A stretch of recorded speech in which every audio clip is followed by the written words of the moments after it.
श्री गोविंद भक्ति चैनल को देखने के लिए परम पूज्य श्री महाराज जी के YouTube चैनल को सब्सक्राइब करें तथा पूज्य महाराज श्री जी की कथाओं को सर्वप्रथम देखने के लिए बेल आइकन दबाना ना भूलें। प्रसाद ग्रहण किया, खीर का प्रसाद।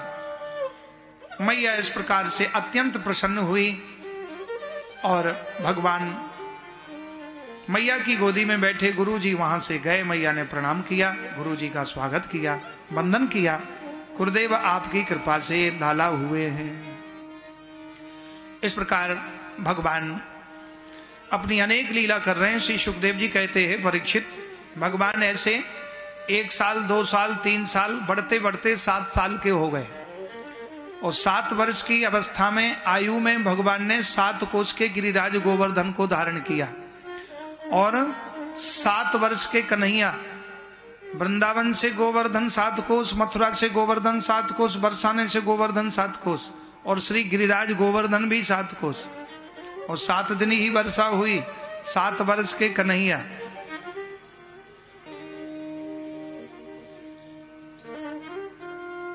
श्री परीक्षित प्रार्थना करते हैं, गुरुवर भगवान ने गिरिराज गोवर्धन कैसे उठाया, सो कृपा करके बताइए। गोवर्धने धृते शैले, गोवर्धने धृते शैले, आसाराद रक्षिते ब्रजे,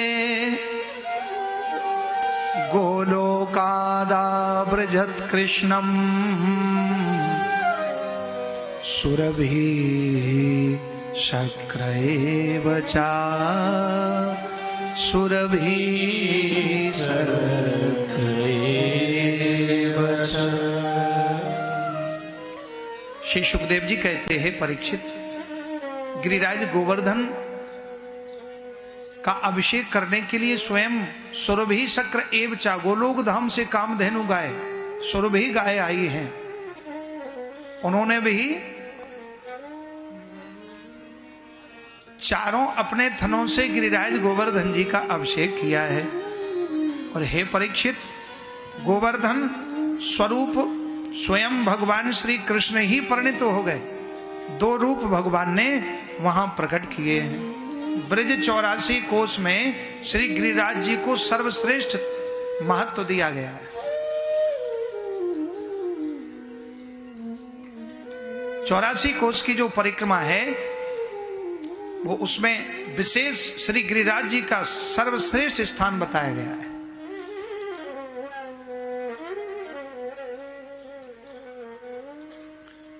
ब्रज 84 कोस में 4 गांव निज धाम और वृंदावन और मधुपुरी बरसानो नंद गांव, ये निज धाम है। लेकिन उन निज धामों में श्रेष्ठ धाम श्री गोवर्धन धाम है, जो एक रूप गोवर्धन श्री कृष्ण हैं और एक रूप से मां यशोदा नंद के बीच में पूजा कर रहे हैं। तो 84 कोस की यात्रा होती है। तो 84 कोस की यात्रा 41 दिन लगते हैं, पैदल चलते हैं। श्री गुरुदेव भगवान के साथ में श्रीधाम रमण रेती से हम लोग कई बार परिक्रमा कर चुके पैदल। हाँ, यहाँ बुलंदशहर वासी भी बहुत लोग साथ में गए। हाँ, हमारे कार्यश्री श्री रामकिशोर शर्मा जी तो कई बार गए, साथ बैठे हैं, बहुत लोग गए। तो पैदल गुरुदेव के साथ में ठाकुर जी श्री रमण बिहारी जी साथ में, गौएं साथ में।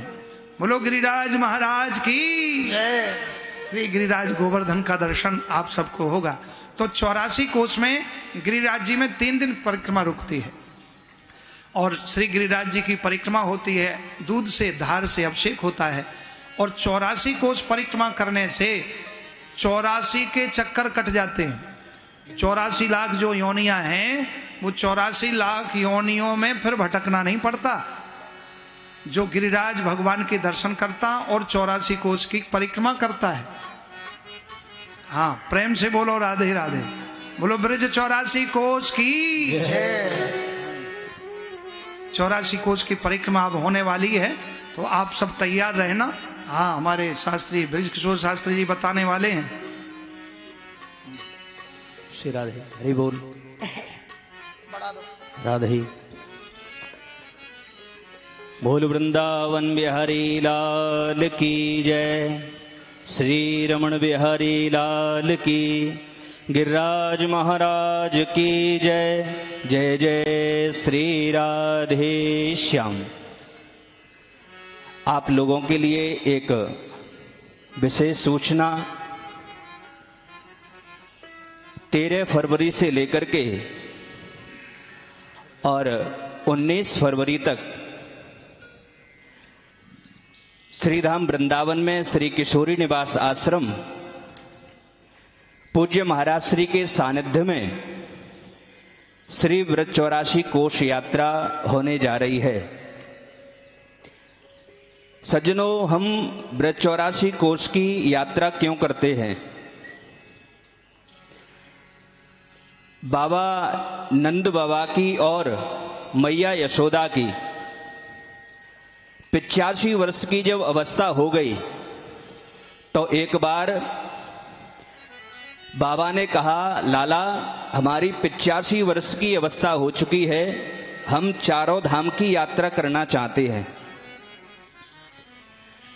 भगवान ने कहा, बाबा आपकी वृद्धावस्था है और 85 वर्ष की अवस्था है, आप चारों धाम की यात्रा कैसे करेंगे?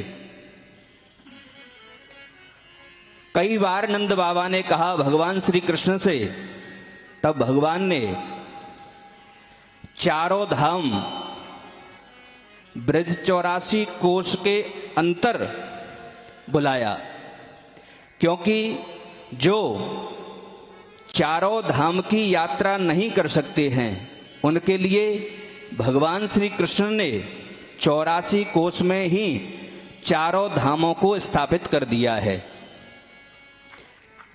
और जहां पर भगवान श्री कृष्ण कहां पर छाक लीला की, कहां पर गौचारण लीला की, कहां पर भगवान ने मिट्टी खाई, ये सारी व्यवस्थाएं और सारी लीलाओं का जो दर्शन है वो 84 कोश में होता है। क्योंकि पृथिव्याम सर्वदेशेषु भारत परमोत्तमः भारत ब्रजभूमि श्रेष्ठ तत्र वृंदावनम परम। पूरी पृथ्वी में भारत देश श्रेष्ठ है, लेकिन उस भारत देश में भी ब्रजभूमि श्रेष्ठ है। तत्र वृंदावनम परम, और उस ब्रजभूमि में भी सबसे अधिक वृंदावन श्रेष्ठ है। तो ऐसे में व्रत 84 कोश की यात्रा पूज्य महाराज श्री के सानिध्य में, जो कि वातानुकूलित व्यवस्थाओं के और वातानुकूलित वाहनों के द्वारा 13 फरवरी से लेकर के और 19 फरवरी तक रहेगी। जो भी भक्त लोग श्रद्धालु यदि 84 कोश की यात्रा करना चाहते हैं तो हमारे श्रीमान सुनील माहेश्वरी जी अथवा हमसे आप संपर्क कर सकते हैं, या हमारे श्री गोविंद भक्ति यूट्यूब चैनल पर स्क्रीन पर जो नंबर चल रहे हैं उन पे भी आप 84 कोश यात्रा के लिए संपर्क कर सकते हैं। बोल वृंदावन बिहारी लाल की, व्रत 84 कोश की जय। जय श्री राधे श्याम। ब्रज समुद्र मथुरा कमल वृंदावन मकरंद। भगवान ब्रज वृंदावन में जब गोचारण लीला कर रहे थे, जैसे कि अभी ब्रज किशोर जी ने बताया कि श्रीधाम वृंदावन श्रेष्ठ है, ऐसे ही ब्रज 84 कोश में जो जल रामेश्वरम के 22 कुओं का, कोटि तीर्थ जिनको बोलते हैं, वो प्रत्येक तीर्थों का जल यहाँ पर भी रामेश्वरम ब्रज 84 कोश में, जो आदि बद्री में बद्रीनाथ, केदारनाथ, गंगोत्री, जमुनोत्री, और आज भी वो जमुनोत्री का जल जैसा उधर है ऐसे यहाँ भी होता है। तो 84 कोस में मैया यशोदा, नंद बाबा, ब्रजवासी सभी ने ब्रज भूमि का दर्शन किया और परिक्रमा की। और 84 के इन ब्रज 84 कोस की जो परिक्रमा करते हैं, तो ऐसा बताया गया, जे तीर्थानि प्रचरन तिस्र का हस्तानि खंगिना, भगवान की प्रदक्षिणा करना और प्रदक्षिणा का जो पुण्य फल है उससे भी अनंत गुना फल भगवान के ब्रज 84 कोस की यात्रा करने से प्राप्त होता है। इसलिए भगवान की अत्यंत कृपा, ब्रज 84 कोस की यात्रा आप करें। और आइए अब गिरिराज जी के माध्यम से हम आप सब भगवान की उस लीला में प्रवेश करें। बोलो गिरिराज महाराज की जय। जय श्री राधे, जय जय श्री राधे। गोवर्धने धृते शैले आसाराद् रक्षिते ब्रजे, गोलोकादा व्रजत् कृष्णं सुरभिः शक्र एव च, भगवानपि तत्रैव बलदेवेन संयुतः, अपश्यन्निवसन् गोपान् निन्द्रयागक्रतोद्यमान्,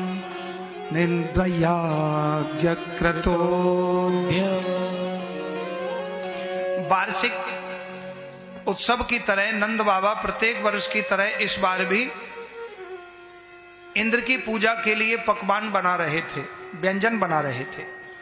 कन्हैया ने पूछा, बाबा ये किस देवता की पूजा है? लाला ये इंद्र की पूजा हो गए है। बाबा ये इंद्र कौन है? बोले लाला इंद्र भगवान है। बोले बाबा ये भगवान? बोले इस बार तुम मेरे भगवान की पूजा करो। ये इंद्र कितने साल से आप पूजा कर रहे? ना ना लाला तेरे देवता पतो ना है कैसो है, कैसो ना है। और इंद्र यदि रूस जाएंगे तो इंद्र वर्षा नाई करावेंगे, और जब वर्षा नाई होगी तो हमारी गैयों को हरी हरी घास कैसे मिलेगी? यमुना जी में जल कैसे आवेगो? फलों में फल कैसे आवेंगे पेड़ों में?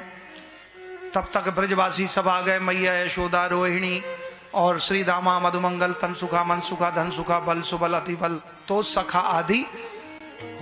बोले बाबा इस बार हम अपने लाला के देवता की पूजा करेंगे। हमारे लाला के देवता से बड़ो कोई ना है। इंद्र फिंद्र कछु लाइन में नाए लगे, गिनती में नाए लगे। बाबा नाए माने। तब आज भगवान ने पहली बार उपदेश दिया है। 7 वर्ष की अवस्था में लाला कन्हैया ने पहली बार उपदेश दिया है। पहली बार उपदेश क्या दिया? बोले बाबा तुम भगवान की पूजा करते हो, इंद्र भगवान है, तो हमारा भी देवता भगवान है और इंद्र से भी अच्छा है, तो आप पूजा करिए, क्योंकि जो कर्म अच्छा करता है उसको अच्छा फल मिलता है, और जो जैसा कर्म करता है उसको वैसा ही फल मिलता है। लाला बात तो तेरी ठीक है, लेकिन मैं समझ ना सकूं कन्हैया, अब तेरो देवता ना जाने कैसो है। बोले बाबा सुनो, कर्मणा जायते जंतु कर्मणैव विलीयते, सुखम दुखम भयम क्षेमम कर्मणैवाभिपद्यते,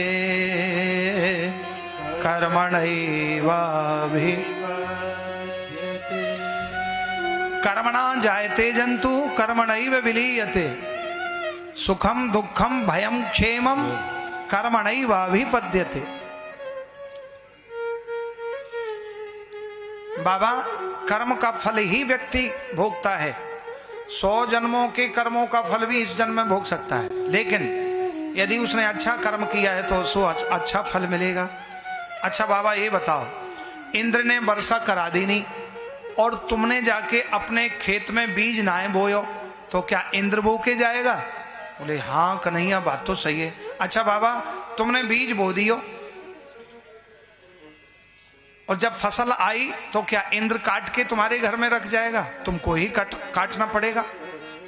हाँ लाला। तो बोले बस बाबा यही बात है, तुम अच्छा कर्म करोगे उसका फल तुमको अच्छा मिलेगा, अभी इंद्र भगवान की पूजा करते, इस बार तुम हमारे भगवान की पूजा करो। तुम्हारे इंद्र ने जितनी वर्षा नहीं कराई होगी उतनी वर्षा तो हमारा देवता करवावेगो।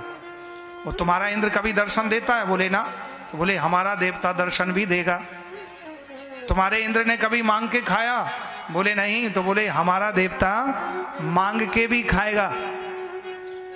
मैया बोली इस बार हम अपने लाला के देवता की पूजा करेंगे। सभी ब्रजवासी तैयार हो गए। बाबा ने कहा अच्छा भैया कन्हैया, मैं तेरी बात से सहमत हूं। कन्हैया तुम्हें तो इतना ज्ञान कहां से आए गए हो? पहली बार लाला तेने मेरे ज्ञान बुद्धि में ये बात बैठाल दी नहीं। मैं तो लाला तो को अभी छोटा ही समझो करूं, लेकिन हाथ तो तेने बड़े ज्ञानी की बात बताई। बा कन्हैया ठीक है, अब चलो हम देवता की, तेरे देवता की पूजा करेंगे। संपूर्ण ब्रजमंडल में मैया यशोदा ने आवाहन किया और मैया यशोदा ने सबसे पहले अपने कर कमलों से रबड़ी बनाई और दिव्य व्यंजन बने।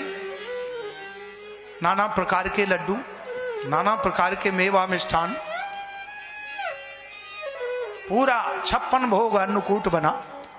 हाँ, मालपुआ, खीर, बालूशाही, जलेबी, खीर मोहन और नाना प्रकार जो है कई प्रकार के पूड़ियां, कई प्रकार की कचौड़ियां, कई प्रकार के व्यंजन बने। 56 भोग से भी अधिक बने। और मैया ब्रजवासी सब मिलकर के और ब्रजराज श्री गिरिराज तरेटी की ओर जा रहे हैं। गाड़ी छकड़ों में सामान रखा गया। बड़े बड़े पतीले खीर से भरे हुए, बड़े बड़े पतीले जो है मेवा मिष्ठान से भरे हुए हैं। दूध, दही, मक्खन और माँ यशोदा ने 16 श्रृंगार किया। सुंदर पूजन का थाल सजाया जिसमें मलयागिरी, चंदन, गंध, अक्षत, पुष्प, दूर्बा, नारियल, मिठाई, पान, सुपारी और सुंदर पूजा करने के लिए दिव्य सुंदर स्वरूप नंद बाबा ने भी पगड़ी लगाई, काजल लगाया, सुंदर वस्त्र धारण किए। सभी ब्रजवासियों ने मिलकर के और गिरिराज बाबा की तलहटी में जाके पूजन प्रारंभ किया। आइए हम आप भी गिरिराज जी के चरणों में पूजन करते हैं, गिरिराज जी की तलहटी में प्रस्थान करते हैं। बोलो गिरिराज महाराज की जय हो, गिरिराज महाराज की जय। विष्णु स्वरूपम हरिदास वरियम करोड़े सदा क्रीडित कृष्ण चंद्रम